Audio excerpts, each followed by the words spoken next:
Our next talk is SOLAS. It's an acronym meaning the Scalable Open Laboratory for Cyber Experimentation for Emulation and Analytics Collaborative Research. Our presenter this afternoon is Vince Urias. Vince is a distinguished member of the technical staff on the Cyber Analysis Research Development Department at Sandia National Labs. We have a long history of doing collaborative research and research in support of Sandia National Labs. While Vince is on the agenda this year, he has been a long time attendee of this symposium and has participated in the past. But we're actually now both talking about a subject that's very near and dear to us, a new laboratory here at Purdue that is a clone of systems inside Sandia National Labs. Vince, welcome back. Nice to see you, my friend. How's it going? Can everyone hear me? Loud and clear. Awesome. Let's see if I can share some slides. Thank you for that great introduction. I'm excited to be here today. Let's see. And then let's just have some fun. Hopefully there'll be some great questions. Can everyone see the slides? Yeah. So let's just go through this, right? I'm super excited to be here today. Really, the agenda that we're going to go over is a couple of things, right? So who am I? A little bit about cyber experimentation, why you care, a little bit about SOLAS and some of the use cases, and then of course with every great presentation, I'm going to have some asks for the audience and the participants today and see if we can get some broader collaboration happening. Some quick thank yous. Right, CERIAS, always thank you, Joel and Jerry. I know I am sometimes difficult, but I appreciate your continued support. And then from the Purdue side, right, a lot of great professors and students that have been working on sort of SOLAS and the platform over the last year. And then from Sandia, our academic alliance on-site manager, Ken Patel, also very much a troublemaker, but we appreciate his continued support. So let's dive into it. So who am I? Just to make sure that everyone doesn't think I'm a complete crackpot. You know, I've been doing a lot of work in cyber experimentation probably for the last 15 years. I've been doing security for almost 20 years. You know, a litany of things, right? And I say all of this mostly to say that I think the work that we're doing and sort of the gravity of the work that we're doing in collaboration with Purdue comes with a long lineage of support and ideology and methodology from the laboratory. So some history, for those of you who don't know who Sandia National Labs is, I wanted to at least provide a little bit of context and sort of frame the work that we do in modeling and simulation, right? Sandia, for those who don't know, is a nuclear weapons laboratory. It's a spin-off of the Manhattan Project. We do a lot of work in red teaming. Our program as a whole has close to $250 million in cyber-related funding annually. And a lot of this focuses on modeling, simulation, and critical infrastructure.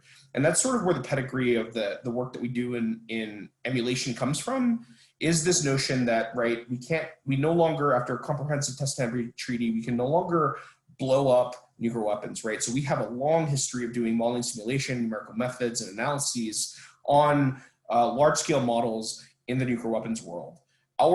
My mindset, you know, I spent a couple of years doing that, and we said, could we sort of translate those things into the emulation community?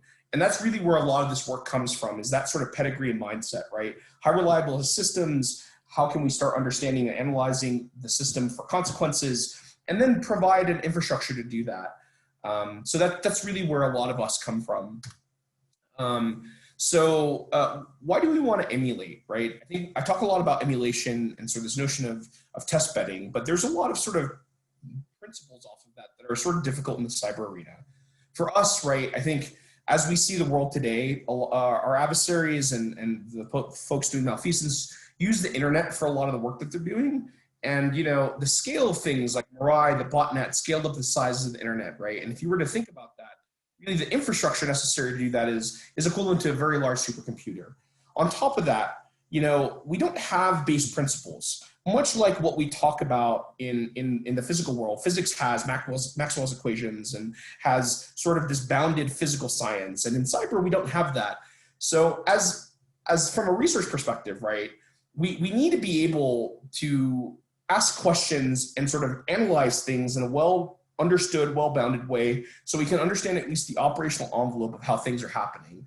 And that's really what we're trying to do, is provide a pedigree and a tool set and a set of capabilities that actually try to analyze that and provide some scientific rigor. There's a lot of work at the laboratory being done right now on sort of what is the fundamental science around science experimentation, which we hope to inject and share with the community over the next year. So with all this in mind, really what we try to do is, can we take all this and sort of build a scientific platform to do this? And the Emulytics, sort of the art and science of emulation and analytics, was sort of combined and started almost 15 years ago now. And really, what we talk about is this abstraction, our ability to introduce and create physical systems, virtualized systems, and simulation of systems into a single experiment, or some combination of there, such that we can then combine them and ask questions and sort of provide a space where humans, hardware in a loop, emulated devices can all combine together, so we can start asking lots and lots of questions, right? You know, around training, measurement of effectivenesses, TTP development, test evaluation, different trade studies, and being able to actually ask all these things, right, in a common space that is repeatable, tractable, measurable, and then be able to sort of do that over and over and over, right? So to that end, right, as Dean Tolson once said, right, I think history has shown the best way to spawn lots of research is to provide a tool. So we built the tool, right? David Fritz and others from the research team developed a platform to sort of answer some of these questions. And I think there's a lot of principles here that we're hoping to share and provide a mindset off of.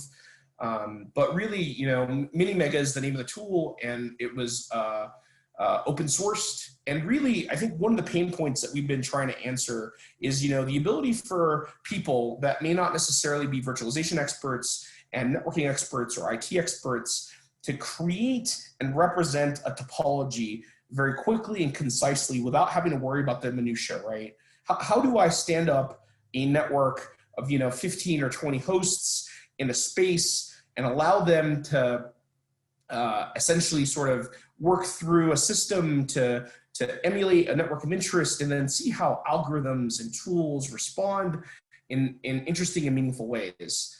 And that's where Mini came from, right? Is I think we had spent so much time just standing up, like, how does the network come up? How do you do layer 2? How does virtual switching work?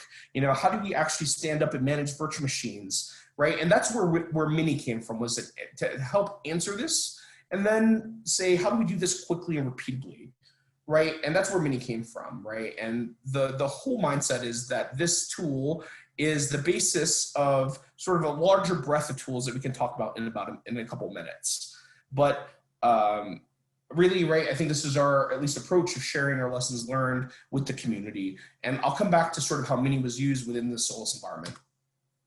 So again, to continue sort of that mindset, some of the things that we did, right, I think was how do we have a single binary, right? I think if you look at things like Openstack and Deter and ESX, there's sort of like virtualization platforms, but they're so heavy, right? There's so many services running. There's so many tools that exist. We're trying to sort of avoid having to say, well, in order for you to run an experiment on your laptop, you need to install like 50 applications, all of which have all these dependencies. And then you have to then manage all of those things. And then if something becomes stale and something breaks, it's really challenging, right? So our mindset was, could we create a single binary, right? Could you put this on your laptop and then sort of manage your experiment on a laptop and then scale to a cluster size without having to think about all of the dependencies?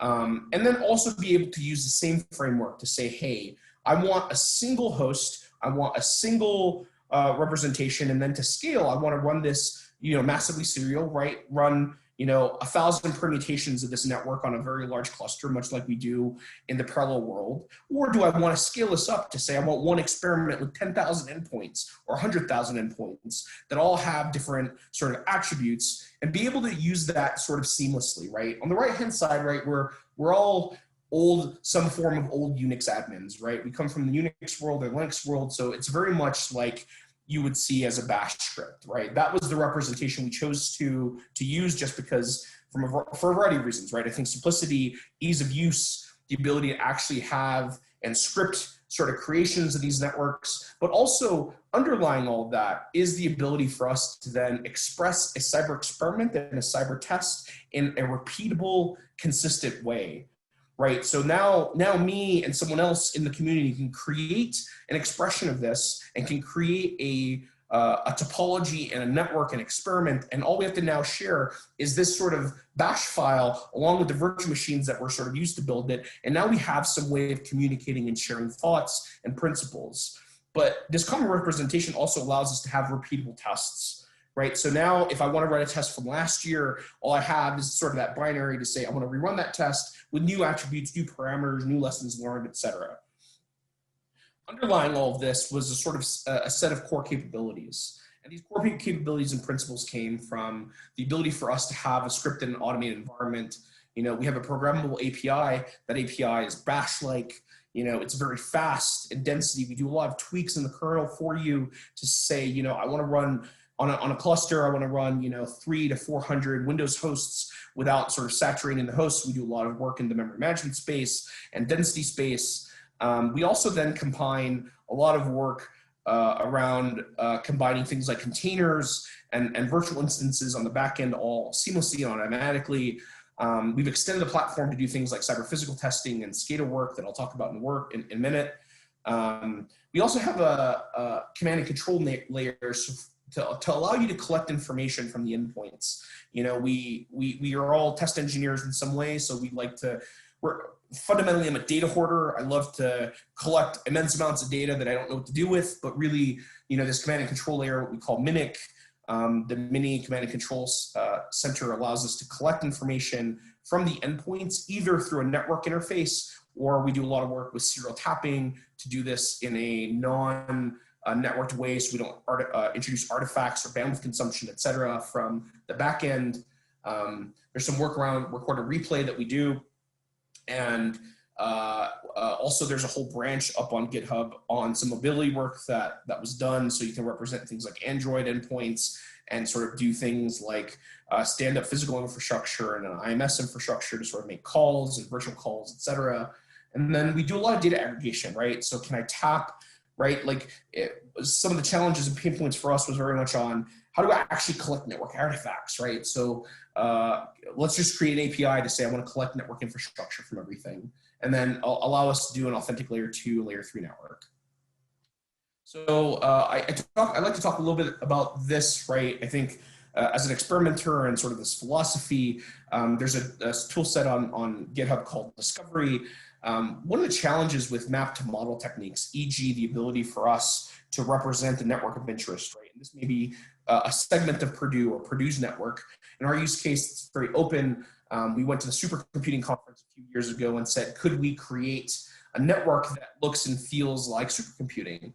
And the challenge is, in many ways, we weren't, the ability for us to do that is usually human intensive, right? Me as a human has to think about, you know, what is asset, what is an endpoint, and we don't really often know what's actually on the network. So for us, we create a tool set that's integrated with Mini now and maps a lot of the work, right, around MiniMega and really allows us to sort of create a topology automatically. And sort of what you're seeing here is sort of multi-segments. So, right, I'm not really our ability to sort of collect information and represent topologies and the ability to sort of grow. What you're seeing over time very quickly is sort of snapshots in time where we have sort of the users of the network sort of constricting and changing and growing in different network segments. I think this topology was something close to like 25,000 endpoints.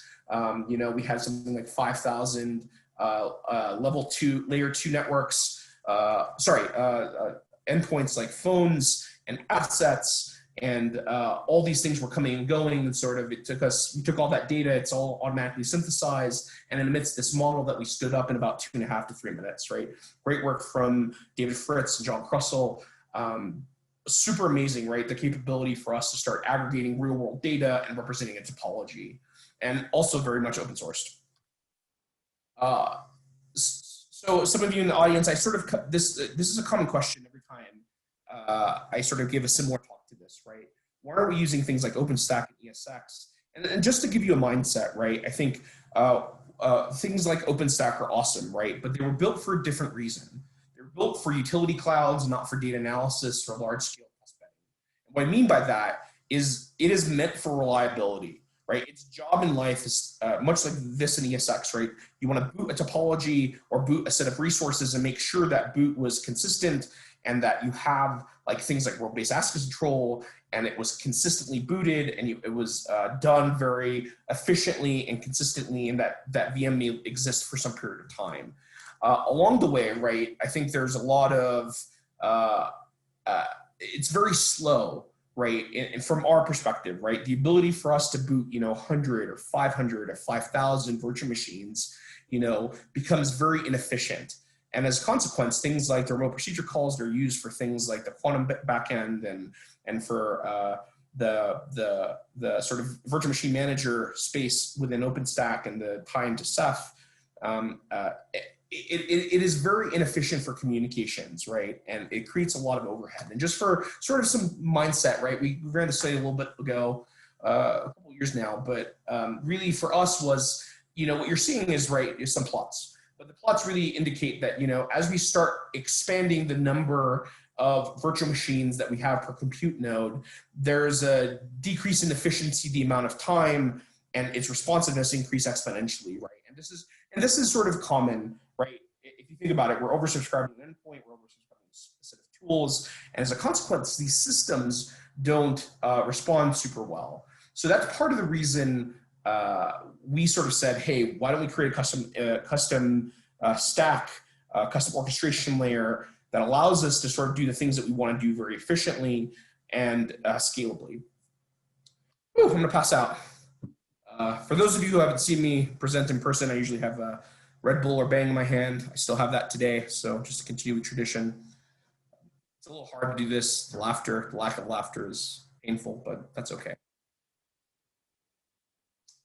Okay, so some of the use cases, right?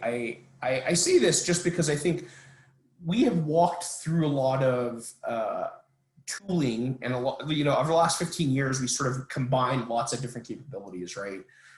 These are just snapshots, but again, right, I think our bread and butter started off in IT, right? How do we create corporate enterprises or some set of topologies or large scale WANs, and moved into things like electric power, right?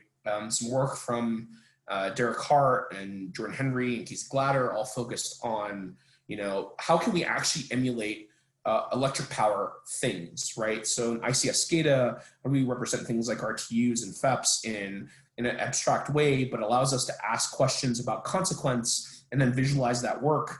That's called Scepter.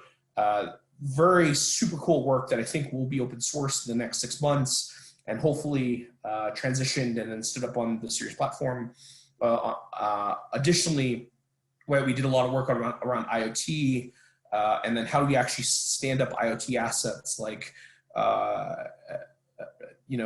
bulbs and gateways and all the things that you see in the world today, so we can start asking questions about security and scale and efficiency of things like IoT devices. There's a whole branch, like I said earlier, about mobility, right? In the bottom right-hand corner, what you'll see is actually we have Dave Fritz and John Florian did a lot of great work around saying, hey, can we actually stand up SMS infrastructure and emulate things like GPS and watch people actually, or assets move around the networks? And then much of this is open source, right? From a different perspective, right? I use these same tools to evaluate and create new architectures for defensive architecturing, sensing platforms for threats. A lot of the work that I did with Purdue the last few years was thinking about how do we sort of analyze advanced persistent threats in different ways. So can we emulate them? Can we analyze that data? Can we stitch together that information into a common platform without having to think about all the pieces of like, I need an adversary, I need a server, I need a payload and a vulnerable host, but really just hopefully within the next few months, some of those things will also be open source and those data sets will be released to the community so you can actually run through a multi-phased attack and say, hey, given from spearfish all the way to post-exploitation, here are all the artifacts from that system on a topology. And then if you want to do things like data science, behavioral-based analytics off of those, I think we went through and modeled 18 or 20 APTs over the last few years. And hopefully that'll at least provide a basis to say, certain cyber threats are not necessarily a point solution, but rather a broader set of tools and a set of multi-stage attacks. So then the question you may all be asking is, hey, so how does CERIAS and Purdue fit into this picture, right? And I think, through a lot of the collaborations and history we've had with Purdue, I think we came to the realization that we share a lot of similar mission space.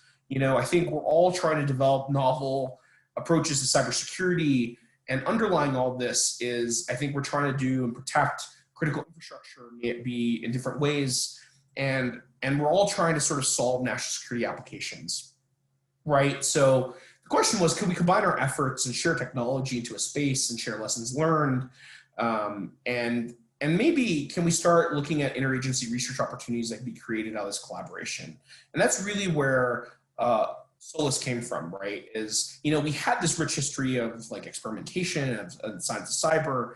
Could we take all of that and create a space where we can all sort of work together? And some screenshots, right? There are some great press releases from Dark Reading and Purdue who talked about this collaboration and really sort of the same things and those principles I talked about earlier, right? But, for us, it was a little challenging because we're like, hey, we're used to sort of thinking about what are all the things that we have at our disposal to sort of put together. And I think we had a unique opportunity. CERIAS provided a set of hardware resources that they said, hey, why don't you come out, install everything, right? Adam and others, right, from the CERIAS team were super supportive of us walking out and saying, can we stand up these tools and these capabilities and then make these resources available to the broader community, right? And I think the ability for us to subscribe resources and say, I want to run an experiment with 5 or 10 or 12 VMs, or up to 100, I think we did a quick test of 5,000 or 7,000 VMs, and sort of run this test, right? So we came out, this is pre-COVID, right, of course, and installed and configured a test bed and a platform, and installed some of the tools from MiniMega and a couple other tool sets that we have, like the traffic generation tool sets. Some of the work that we did around discovery were all sort of constrained. We conducted a workshop. And then, over the last few months, Ken and others have told me that there was some great work and some projects that were run there that I'll sort of hit on from the community. So, Professor Burkay sort of led this effort and said, we do a lot of traffic generation, but he did some tools to sort of do system level artifacts and traffic generation in a more extensible way, right? He open sourced these tools. I think he provided extensive documentation. What was really cool is he provided video tutorials for people to sort of stand up their tools and capabilities and say, can we actually walk people through all the process of saying, I want to run this experiment. What are all the things I need to do? How to install all the things? So that was a great sort of outcome of this. And then it was mentioned that he was going to also incorporate that into his graduate information security course, which is sort of, for us, one of the key things is how we get sort of the students involved. So super exciting work. And on top of that, Professor Liu, they ran a really interesting test that we would have never thought of, right? And we were super interested in reading about it and saying, how do we actually start thinking about doing camera detection, object tracking, and think about sort of the underlying networks. So they represented a camera and some data sets, and then sort of ran all the VMs with sort of the replayed video traffic, and then started looking at different questions about allocation and bandwidth usage. How does object tracking get affected? Super cool use case, right? To say, hey, I want something else to manage the virtual infrastructure. Let me just collect data and understand and work on the optimization techniques. I was super excited to read about these types of tool chains. So super exciting. So the ask for us in many ways was, I hope this starts in working with CERIAS. I think the ability for you to touch different governmental agencies and the ability for us to touch academic institutions and industry all in a sort of common space. I hope that this serves as a start and a beginning for us to leverage sort of our tools and our knowledge and sort of help us use this as an opportunity for us to start sharing experimentations and lessons learned and modeling in the modeling world, and sort of share our innovations in this sort of space, right? I think CERIAS and Purdue are a great space for this, just given their touch points with lots of these different sectors. You know, the rich pedigree of Purdue doing a lot of work in national security space that's super impactful, right? So I hope this is the foundation for us to do more collaborative work and really start thinking about cyber experimentation amongst the community, right? I hope that we can test out our hypotheses and our algorithms and our lessons learned, I think, in a safe, repeatable way, right? I think some things that, especially with talking to some professors, right? I think some of the cool outcomes of this is say, hey, I've developed an algorithm, I've developed some tools. Can I see how they scale with a host, 10 hosts, 100 hosts, and sort of providing that operational envelope, you know? And I think a lot of us are willing and would love to hear feedback on the tools, feedback on the process. You know, I find things like X, Y, and Z super difficult. Can you help us do different things or new things? I didn't tell Ken he was doing this, but just use Ken Patel as your belly button for all of this, and then we can get more info and you can coordinate all this work. But really, that's my ask from you in the community, is that get engaged and let's think about experimentation and sharing challenges in this space. So I hope there's a lot of questions because I left some time. I spoke very quickly for a reason, but I hope we can have, you know, sort of a conversation now about some of these things and see if anyone's listening, you know, excited. So I'll pause there. Vince, thank you very much. I wanted to make just a few comments on your things and then have you comment on my comments. So and Vince, you did a great job of talking about how this came on. My elevator pitch version on that is that some faculty affiliated with CERIAS here at Purdue are doing some funded research from Sandia that is in the classified space. Well, we are doing much of the research, early research here, packaging it up, securely transferring it to you, and then you are deploying it within the classified space. Well, it became very clear over the last several years, as the more that research has been grown and us supporting your mission, that if we had the same platform at Purdue to start this research, it would save you time and speed the results of the research to be able to package it up, still securely transfer to you, but at least it's formatted for the platform that you're going to run the experimentation on. So certainly the early conversations came about is that, well, if we, Sandia, deployed something like this at Purdue, wouldn't it speed up our Sandia's mission? Wouldn't it speed up the research? And two, wouldn't it just deepen the collaboration opportunities? And of course, those were all yeses.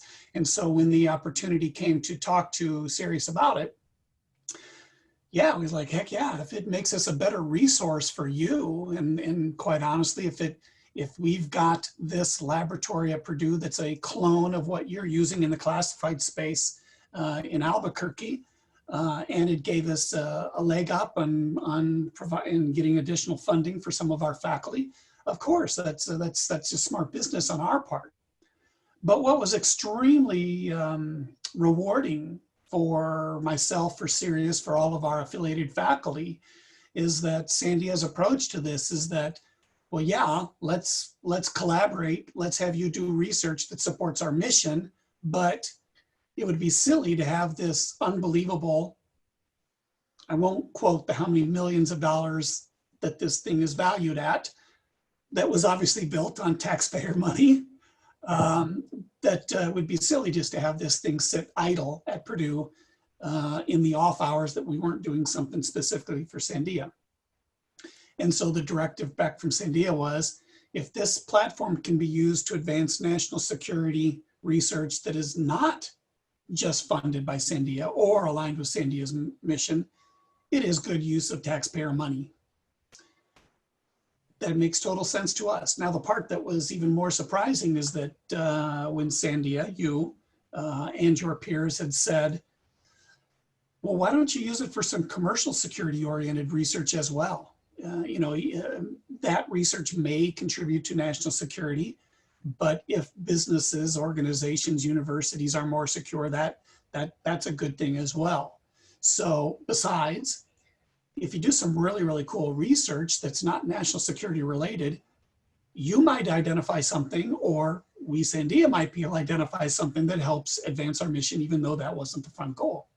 And so you did touch on Professor Young Lu's work, and very IoT oriented with the video cameras, that it was not a security oriented, but both you and I and we at CERIAS have identified there's some real application here to some national security questions. And the other thing that came about is that the tools that you have developed to run on this platform, which are really quite unique, obviously, because it's not just, as you said, it's not analytics and emulation, it's emulation. How can we actually draw analytical tools into the emulation and not just say, this was cool, I think it means this, but this is cool and the analysis backs this up. And this is what it really means. That's a subtle thing, but it's a very, very big thing in the world of research here. And so I think the two projects that you highlighted, the one that I just mentioned that is in the classified space, the third one, and the fourth one is that we've had some blockchain research that's going on here. Now, as we know, some blockchain technology can be an energy hog. And to build an emulation or a mod sim of a large scale blockchain network takes some real horsepower. Well, this has that horsepower. So you didn't highlight that, but Professor Aniket Kate and some of his students have been running, they've been doing research in their lab, and they say, well, let's test our theory. So they've used this platform to test their theory at as well. So by all means, this in less than a year time, we're coming up close to our year anniversary, has been a home run for CERIAS in advancing our capabilities for experiments with not only Sandia, but all of our partners. A resource for our faculty. And I want to share, and I think this is important for the rest, and I've taken a look at we have a sizable audience, by the way, of people that are listening to us, that PNNL, Pacific Northwest National Lab, had said, you know, we have some very proprietary experimentation platforms as well that is very different from what Sandia has, because our mission is a little bit different, but we're both DOE or DOE funded, DOE oriented. And INL has said the same thing. And so Ken Patel, Dr. Patel, who you've mentioned several times, has said, well, heck, let's just turn Purdue into a DOE playground. It certainly works well that Purdue is one of the leading technical entities that is part of the new CyMani, the Cybersecurity for Advanced Manufacturing Institute that is DOE as well. So there is just an awful lot of national security, as well as DOE, SCADA, nuclear, power gen, power distribution that is out there that is becoming a quite ripe of a playground here at Purdue. So that was a long-winded way to get saying that this is a great resource, and two, thank you very much to you, your peers, and all of Sandia for this thing. Now, one question that came up which I thought was very, very interesting was, would it be possible to use the tool set to create OT honeypots? I answered that question from my perspective and said that you could provide more, but Brian Everly, who had posed that question, one said, cool talk, but then my honeypot question was really around the idea of standing this up on a network of hosts that could simulate a piece of critical infrastructure and use it as a way to consume the time and energy of a nation state adversary and keep them off the real OT network. Holy crap, that's a cool idea. Do you have any thoughts on that? Could we use this for some really cool nation state oriented national security honeypots for OT?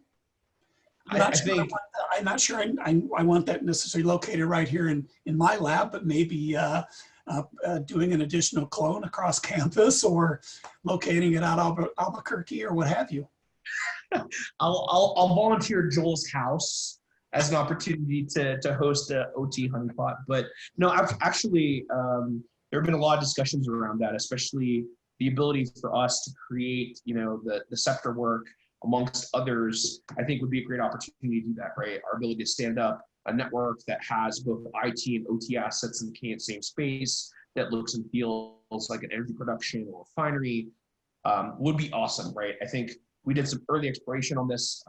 There's some challenges, right? I think the ideology of having like a physical process underneath that is realistic, but most certainly, I think that would be a great opportunity to say, hey, you know, the ability for us to collect information from the host transparently and collect that information from the guests and do all those things and say, can we understand and codify, learn, and deceive adversaries? That'd be a great opportunity, right? And since most of the tools are open source and freely available, I think you can take those and run with them. If you want to reach out to myself or Ken on some pointers, I think we've done some similar work in the IT space, but great question.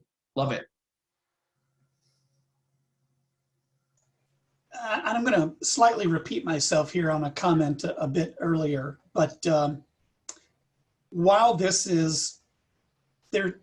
platform has an unbelievable amount of horsepower behind it, not only of course, the software package that was developed by Sandia and deployed here, but the extensive amount of hardware that is running this thing at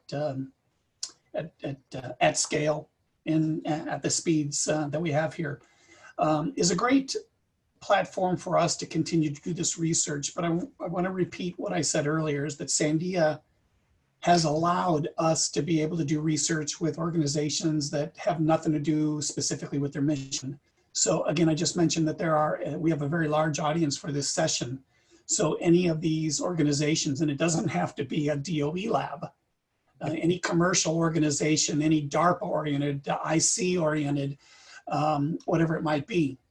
This is a high horsepower Emulatics platform that is available for collaboration at Purdue. And Sandia has, and I don't mean to speak for you, Vince, but Sandia has said that obviously as it being developed inside the lab, inside the fence at Sandia, there are some capabilities that I suspect that they have that we don't have here. There are some tools that you've not quite yet shared with us because they are tied so closely to national security. But if we had a project that came up from one of our other listeners that said, hey, could Solus be used for this? If I didn't have at the ready a yes, I would be calling Vince and Ken and David and Mark and all the rest of your team and asking, is this something that we could be done? And I suspect, again, not meaning to speak for you, that Sandy would say, yeah, I think that's a really cool idea. How can we help? So I guess you had one or two slides ago that said the ask. My ask would be if anybody else who wants to be able to play in this playground with CERIAS, with Sandia, or not Sandia, please reach out. We don't want it to sit idle. Sandia doesn't want to be idle. So we're excited about the opportunities. The other thing is that I know that we have students who are working on this that are ready to go on and work on whether this sandbox or the others in industry or .gov.mil that are out there for take jobs. So it's very rewarding when we get a question from one of our students that, hey, could I use Solus for my research? I want to test what I've been working on my thesis or my dissertation has been. So